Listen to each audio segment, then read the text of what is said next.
வணக்கம். தமிழில் துணை எழுத்துக்கள். இது மாணவர்களுக்கு புரியும் முறையில் ஆ என்ற ஆ இ வரிசையில் அதை படிப்பதற்குண்டான ஒரு எளிய துணை கருவி இதுதான். ஆ என்பதில் எந்த துணை எழுத்தும் வராதால் ஆ சத்தத்தில் அணில் கடல் மடல் இல்லை எந்த துணை எழுத்தும் வராது.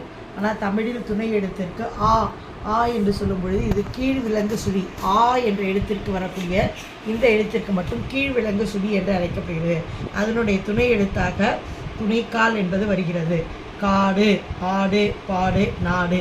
அடுத்த துணை எழுத்து ஈவினுடைய துணை எழுத்து மேல் விலங்கு சுழி. இது மேல் விலங்கு சுழி என்பது கிரி, இட்டலி என்பதில் வருகிறது. அடுத்தது என்பது மேல் விலங்கு சுழி. இது மேல் விலங்கு சுழி. இதில் கீரி, ஈச்சமரன், ஈட்டி, ஈ என்ற துணை எழுத்தை குறிப்பது. ஊ என்ற துணை எழுத்திற்கு கீழ் விலங்கு சுழி, தாய்வு கீற்று, மடக்கேறு கீற்று. இது மூன்றும் ஊ என்ற எழுத்திற்கு வரும். குளம் என்பதில்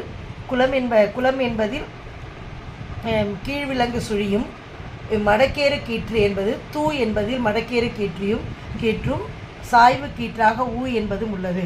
ஊ என்பதில் கூண்டு என்பதில் துணை கீழ்விலங்கு பின்வலை கீற்று என்று இது அழைக்கப்படுகிறது. கீழ்விலங்கு சுழி கீற்று என்று இது அழைக்கப்படுகிறது. அடுத்து மடக்கேறு கீற்று கொம்புக்கால் ஆகியவையும் இவை அனைத்தும் இதில் ஊ என்பதில் வருது. கூண்டு, ஊசி, பூட்டு, தூசி என்பதில்.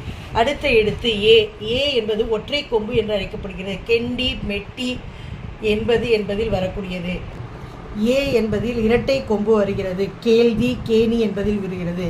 ஐ என்பதை துணைக்கும் இரட்டை கொம்பு அல்லது சங்கிலி கொம்பு அழைக்கப்படுகிறது. கைத்தடி என்பதில் வரக்கூடியது. அடுத்த எழுத்து ஓ என்பது ஒற்றை கொம்பு மற்றும் துணைக்கால். இது கொடு என்பதில் வருகிறது. ஓ என்பதில் இரட்டை கொம்பு, நடுவில் ஒரு எழுத்து, துணைக்கால் ஆகியவை வருகிறது. கோவில், கோபுரம் என்பது